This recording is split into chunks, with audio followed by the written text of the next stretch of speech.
Welcome to our channel. Today we how to log into Blink Charging to schedule overnight charging, full guide step by step clearly. To begin, open your preferred web browser. In the address bar, type in the Blink Charging website URL.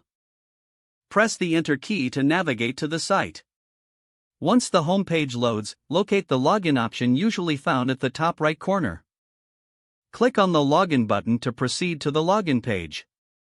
You will see fields for your email and password. Enter the email address associated with your Blink Charging account in the first field. Next, input your password in the second field.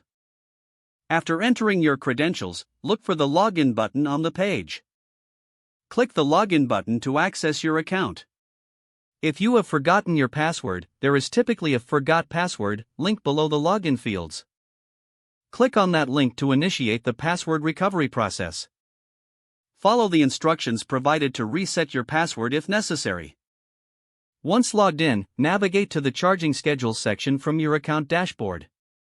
Look for an option labeled Schedule Charging or something similar. Click on that option to proceed with scheduling your overnight charging. Choose the date and time you wish to start charging your vehicle. Select the duration for the charging session. Make any necessary adjustments based on your vehicle's requirements. Ensure all details are correct before finalizing your schedule. After reviewing, click the Confirm or Schedule button to save your settings. You should receive a confirmation message indicating your charging schedule has been set. If needed, you can return to this section at any time to modify or cancel your scheduled charging. You have now successfully logged into Blink Charging and scheduled your overnight charging. If the page does not load, refresh the browser or try again in a private or incognito window.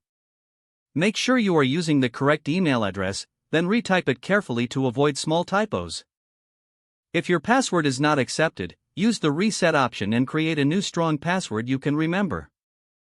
Check your spam folder for verification or security emails, then complete any requested confirmation steps. Don't forget to like this video and subscribe to our channel for more step-by-step tech guides.